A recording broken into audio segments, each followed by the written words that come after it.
Top ട്യൂഷൻ്റെ history ട്യൂട്ടോറിയലിലേക്ക് എല്ലാവർക്കും സ്വാഗതം. ഇന്നത്തെ ക്ലാസ്സിൽ നമ്മൾ പഠിക്കാൻ പോകുന്നത് chapter 7 the glimpses of free ഇന്ത്യയിൽ വരുന്ന important ക്വസ്റ്റ്യൻസുകളാണ്.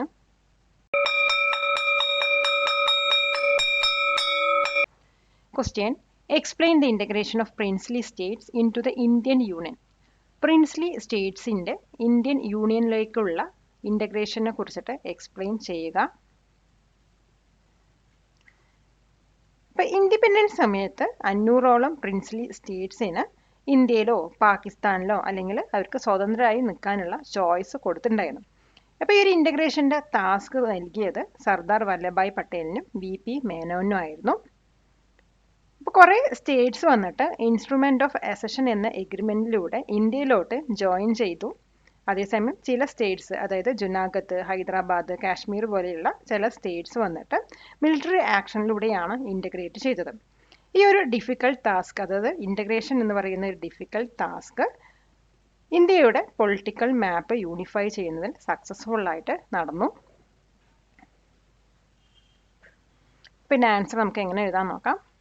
At independence, over 500 princely states had the choice to join India, Pakistan or stay independent. The task of integration was given to Sardar Vallabhbhai Patel and V.P. Menon. Most states were persuaded to join India by signing the instrument of accession. Some states like Junagadh, Hyderabad and Kashmir were integrated through diplomacy and military action. This difficult task successfully unified the political map of India. Question: explain the background of the formation of linguistic states in India. ഇന്ത്യയിലുള്ള linguistic സ്റ്റേറ്റ്സിൻ്റെ ഫോർമേഷൻ്റെ ബാക്ക്ഗ്രൗണ്ടിനെ കുറിച്ചിട്ട് explain ചെയ്യുക. Linguistic States എന്ന് പറഞ്ഞു കഴിഞ്ഞാൽ ഭാഷയുടെ അടിസ്ഥാനത്തിലുള്ള States. ഇപ്പോൾ Indian national Congress freedom struggle സമയത്ത് സ്റ്റേറ്റ്സിന് അവരുടെ ലാംഗ്വേജിൻ്റെ അടിസ്ഥാനത്തിൽ റീഓർഗനൈസ് ചെയ്യാമെന്നുള്ള പ്രോമിസ് നൽകിയിരുന്നു. അപ്പോൾ ഇൻഡിപെൻഡൻസ് കിട്ടിയതിന് ശേഷം ഈ ഒരു ലിംഗ്വിസ്റ്റിക് സ്റ്റേറ്റ്സിൻ്റെ ക്രിയേഷന് വേണ്ടിയിട്ട് ഡിഫറെൻറ്റ് റീജിയൻസിൽ നിന്നും സ്ട്രോങ് ഡിമാൻഡ്സ് തന്നെ വന്നിരുന്നു. അതുമാത്രമല്ല, സെപ്പറേറ്റ് ആന്ധ്ര സ്റ്റേറ്റ് എന്ന ആവശ്യത്തിന് വേണ്ടിയിട്ട് ഒരു ഹങ്കർ സ്ട്രൈക്ക് ആ സമയത്ത് നടന്നിരുന്നു. അതിൽ വന്നിട്ട് പോട്ടി ശ്രീരാമുലു മരണപ്പെട്ടതോടുകൂടി ഈ ഒരു ഡിമാൻഡ് കൂടുതൽ സ്ട്രോങ് ആയി. ഇപ്പോൾ ഗവൺമെൻറ് വന്നിട്ട് സ്റ്റേറ്റ്സ് റീഓർഗനൈസേഷൻ കമ്മീഷൻ അപ്പോയിൻ്റ് ചെയ്യുകയും അവിടുന്ന് കിട്ടിയിട്ടുള്ള റിപ്പോർട്ട്സിൻ്റെ അടിസ്ഥാനത്തിൽ ഇന്ത്യയിൽ 14 സ്റ്റേറ്റ്സും അതുപോലെ 6 യൂണിയൻ ടെറിട്ടറീസ് ആയിട്ട് 1956 ക്രിയേറ്റ് ചെയ്തു. പിന്നെ ആൻസർ നമുക്ക് എങ്ങനെ എഴുതാൻ നോക്കാം.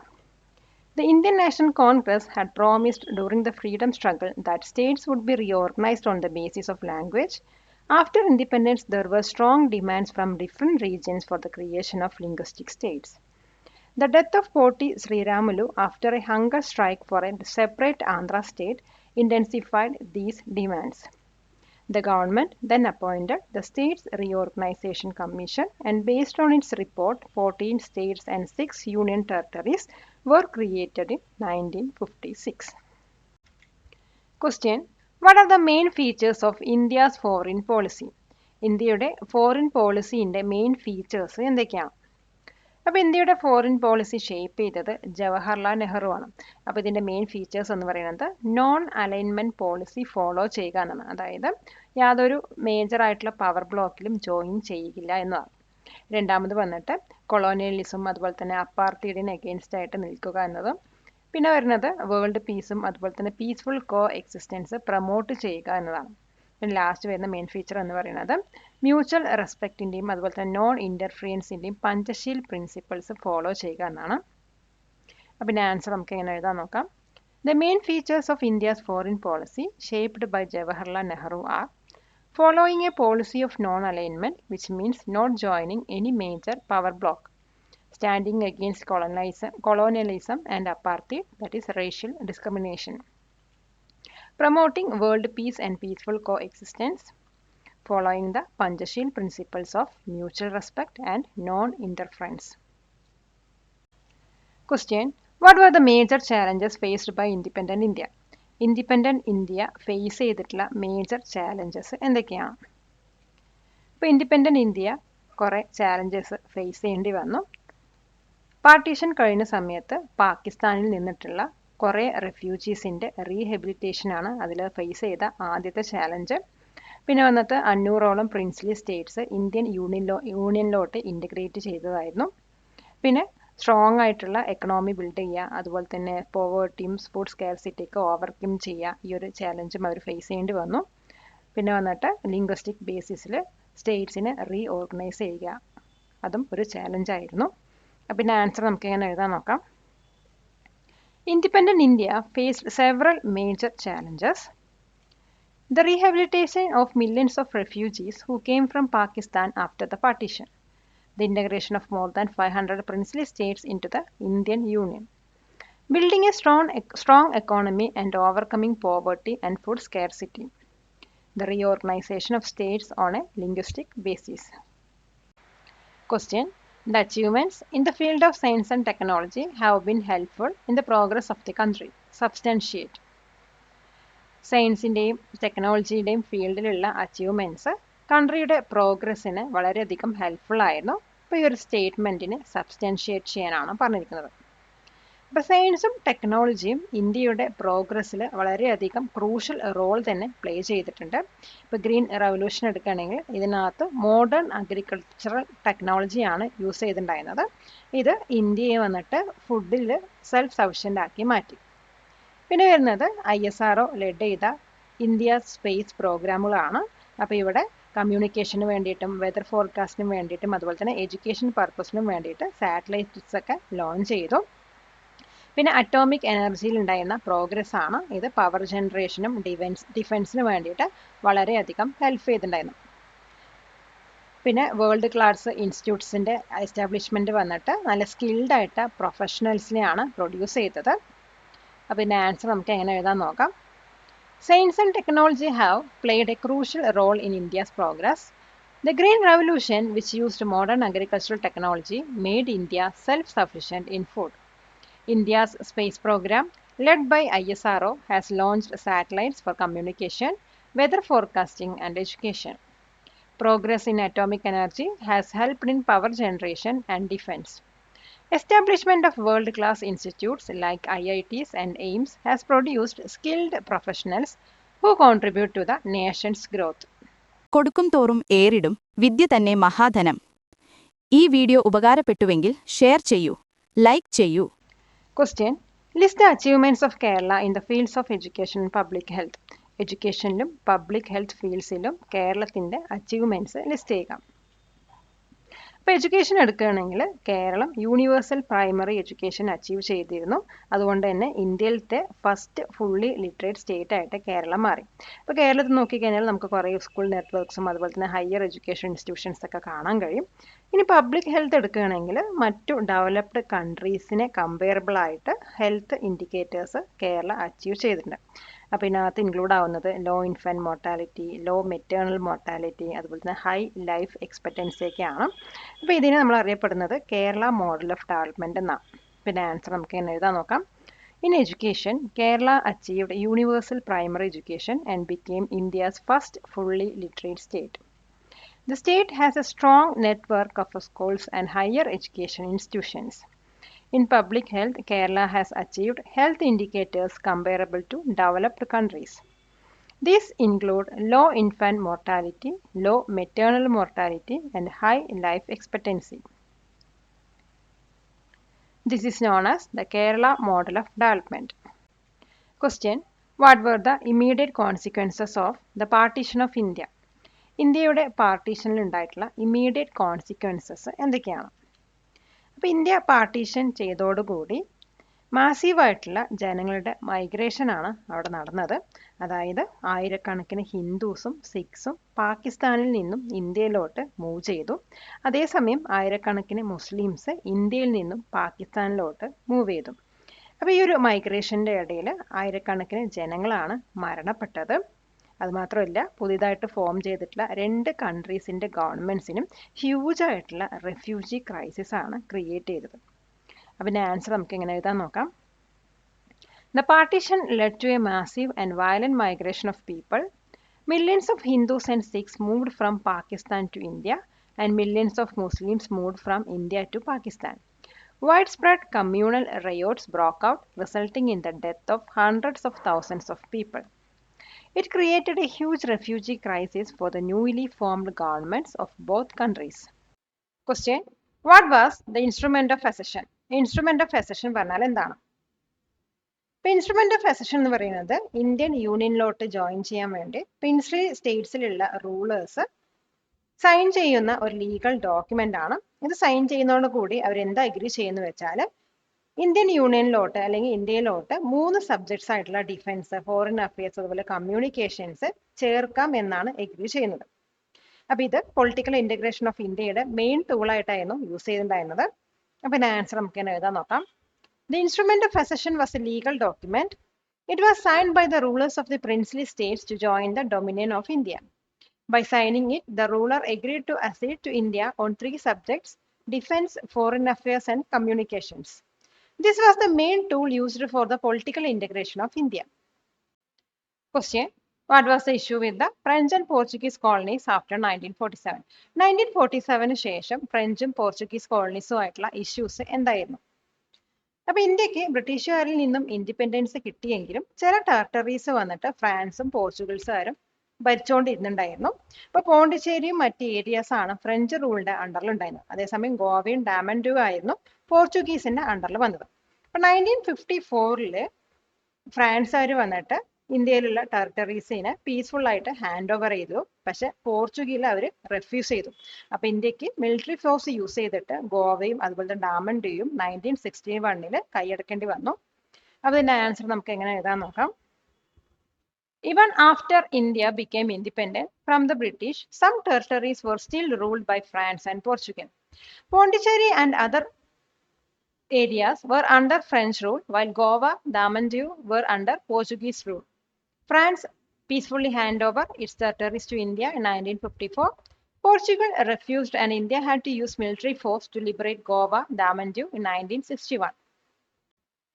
Question: What was the States Reorganization Commission? States Reorganization Commission എന്തായിരുന്നു?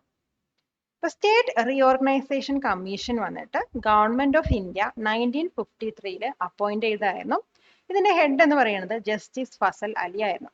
ഇപ്പൊ ഇവരുടെ ടാസ്ക് എന്ന് പറയുന്നത്, അല്ലെങ്കിൽ സ്റ്റേറ്റ്സ് റീഓർഗനൈസേഷൻ കമ്മീഷന്റെ ടാസ്ക് എന്ന് പറയുന്നത് സ്റ്റേറ്റ് ബൗണ്ടറീസിന്റെ റീഓർഗനൈസേഷൻ റെക്കമെൻഡ് ചെയ്യുക എന്നാണ്. അപ്പൊ ഇവയിൽ നിന്ന് കിട്ടിയ റിപ്പോർട്ട്സിന്റെ ബേസിസിൽ സ്റ്റേറ്റ് റീഓർഗനൈസേഷൻ ആക്ട് 1956 പാസ്സാക്കുകയും ലിംഗ്വിസ്റ്റിക്സിന്റെ ബേസിസിൽ 14 സ്റ്റേറ്റ്സും അതുപോലെ 6 യൂണിയൻ ടെറിട്ടറീസും ഇന്ത്യയിൽ ക്രിയേറ്റ് ചെയ്യുകയും ചെയ്തു. അപ്പൊ ഇതിന്റെ ആൻസർ നമുക്ക് എങ്ങനെ എഴുതാൻ നോക്കാം. The States Reorganization Commission was appointed by the Government of India in 1953. It was headed by the Justice Fasal Ali. Its task was to recommend the reorganization of state boundaries. Based on its report, the States Reorganization Act was passed in 1956, creating 14 states and 6 union territories, mostly on a linguistic basis. High school വിദ്യാർത്ഥികൾക്കായി ചെറിയ batch സൈസിലുള്ള tuition ക്ലാസുകളിലൂടെ മികച്ച വിജയം നേടാൻ ഇന്ന് തന്നെ top tuition സെന്ററിൽ join ചെയ്യൂ. Question: What was the importance of the 5-year plans? 5-year പ്ലാൻസിന്റെ ഇമ്പോർട്ടൻസ് എന്തായിരുന്നു? ഇപ്പൊ 5-year പ്ലാൻസ് വന്നിട്ട് ഇൻഡിപെൻഡൻസിന് ശേഷം എക്കണോമിക് പ്ലാനിങ്ങിന് യൂസ് ചെയ്തിട്ടുള്ള ഇന്ത്യയുടെ മെയിൻ ടൂൾ ആയിരുന്നു അത്. അപ്പൊ ഇത് ഇൻട്രൊഡ്യൂസ് ചെയ്തത് പ്ലാനിംഗ് കമ്മീഷൻ ആണ്. ഇതിന്റെ ഹെഡ് എന്ന് പറയുന്നത് ജവഹർലാൽ നെഹ്റു ആണ്. അതായത് അഗ്രികൾച്ചർ, ഇൻഡസ്ട്രി പോലെയുള്ള എക്കണോമിയിലുള്ള ഡിഫറെന്റ് സെക്ടേഴ്സിന് റിസോഴ്സസ് അതിന്റെ ഡെവലപ്മെന്റിന് വേണ്ടിയിട്ട് അലോക്കേറ്റ് ചെയ്യാനും അതുപോലെ തന്നെ ഗോൾസ് സെറ്റ് ചെയ്യാനുമാണ് ഈ പ്ലാൻ യൂസ് ചെയ്തിട്ടുണ്ടായിരുന്നത്. അപ്പൊ ഇതിന്റെ ആൻസർ നമുക്ക് എങ്ങനെ എഴുതാൻ നോക്കാം. The 5-year plans were India's main tool for economic planning after independence. They were introduced by the Planning Commission headed by Jawaharlal Nehru. The plans set goals and allocated resources for the development of different sectors of the economy like agriculture and industry. They played a key role in shaping India's economic path for many decades. Question: What was the Green Revolution? Green Revolution എന്തായിരുന്നു? ഇപ്പൊ green revolution എന്ന് പറയുന്നത് 1960 ഇന്ത്യയിലുള്ള agricultural പ്രൊഡക്ഷന്റെ ഇൻക്രീസിനെയാണ് refer ചെയ്യുന്നത്. ഇത് achieve ചെയ്തത് high yielding varieties, അതായത് വീറ്റ്സിന്റെയും റൈസിന്റെയും high yielding varieties of seeds use ചെയ്തിട്ടാണ്.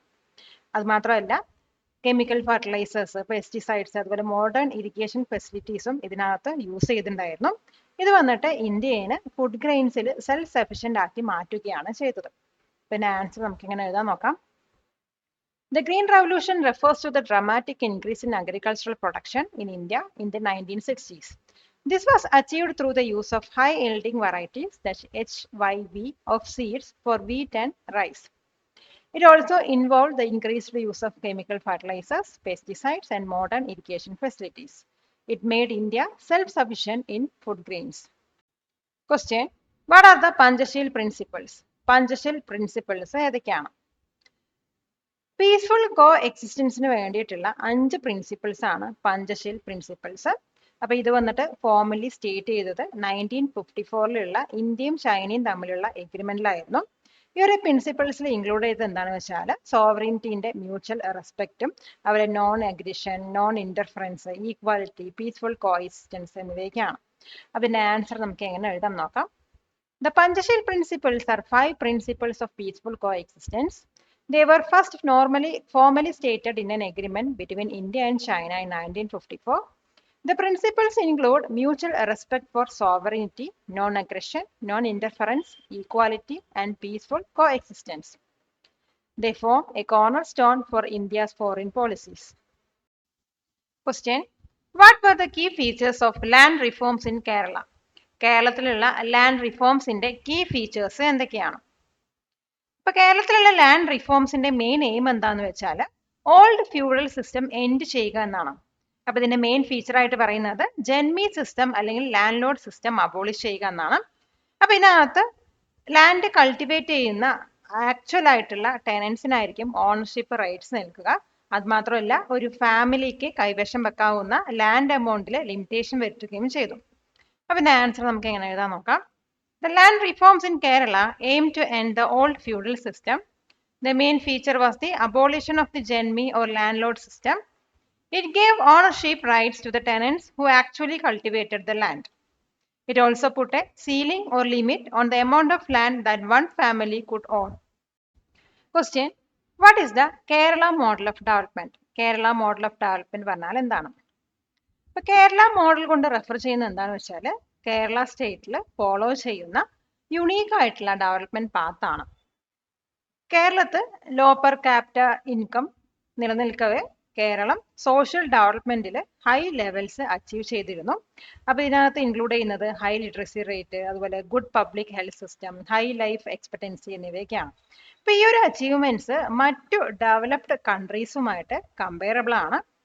അപ്പൊ ഇതിന്റെ ആൻസർ നമുക്ക് എങ്ങനെ എഴുതാൻ നോക്കാം. The Kerala model refers to the unique development path followed by the state of Kerala. Despite having a low per capita income, Kerala has achieved high levels of social development. This includes high literacy rates, a good public health system, and high life expectancy. These achievements are comparable to those of many developed countries.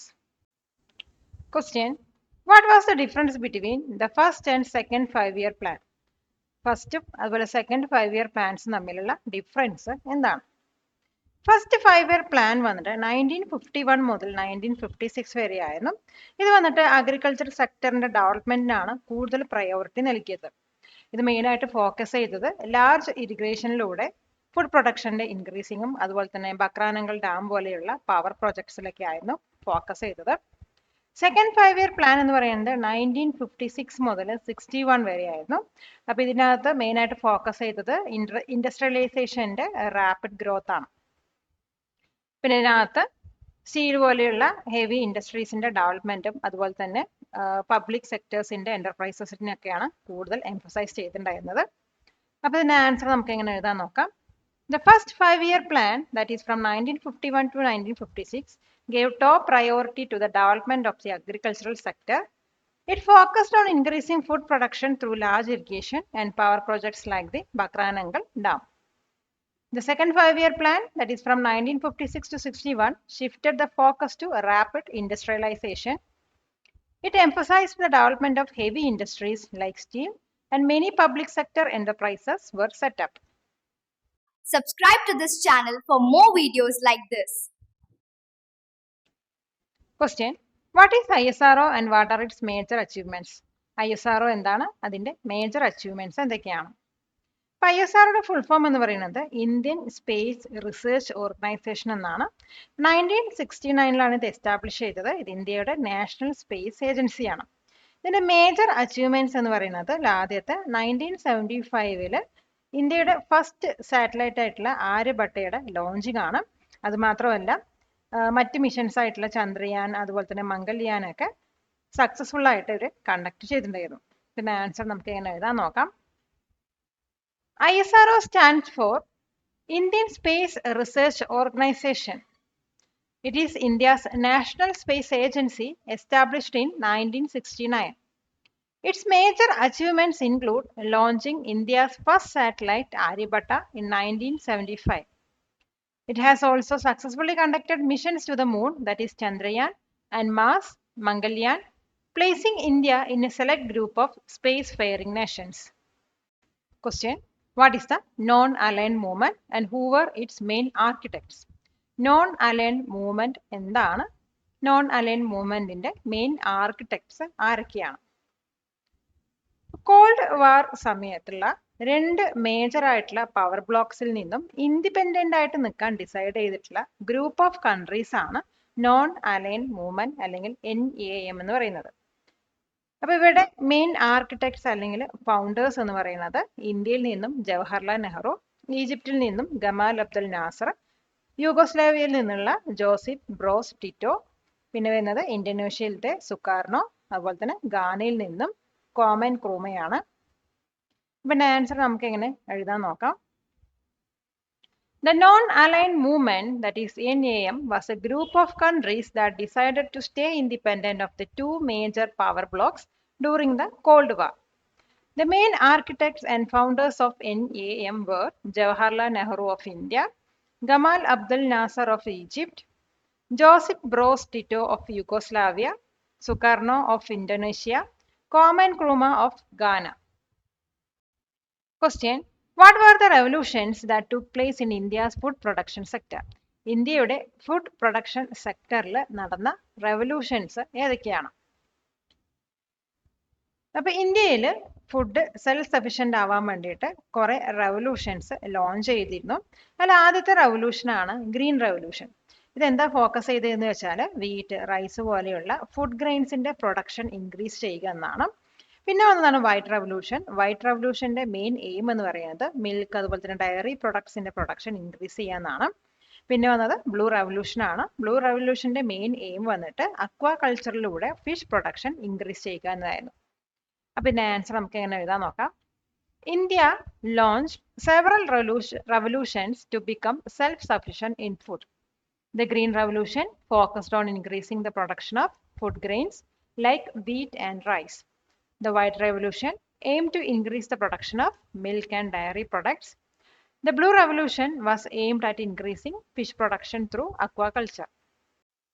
Question: how did Kerala become a fully literate state? എങ്ങനെയാണ് കേരള ഒരു fully literate state ആയിട്ട് മാറിയത്?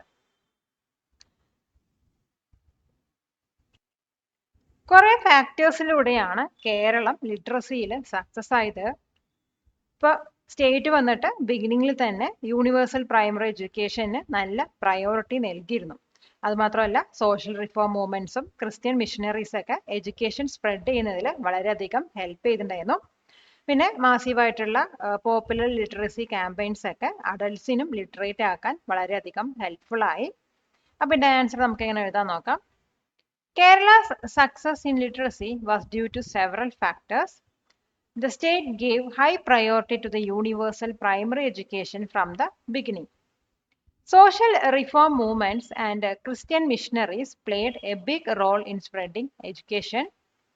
Massive popular literacy campaigns like the one that led to the declaration in 1991 helped to make adults literate as well. Next നമ്മൾ പഠിക്കാൻ പോകുന്നത് one word questions അല്ലെങ്കിൽ fill in the blanks type ക്വസ്റ്റ്യൻസുകളാണ്. Question: the boundary line between India and Pakistan is known as the dash line. Answer: Radcliffe line. Next question: India's first home minister who played a key role in integrating the princely states was dash. Answer: Sardar Vallabhbhai Patel. Next question: the legal document signed by the princely states to join India was the dash. Answer, instrument of accession. Next question. The leader who died after a hunger strike demanding a separate state for Telugu-speaking people was dash. Answer, Poti Sri Ramulu. Next question. The States Reorganization Act, which created linguistic states, was passed in the year dash. Answer, 1956. Next question. The first state to be formed on a linguistic basis was dash. Answer, Andhra. Next question. India's economic development after independence was guided by a series of dash plans. Answer, 5-year plan. Next question. The architect of India's economic planning and its first prime minister was dash. Answer, Jawaharlal Nehru.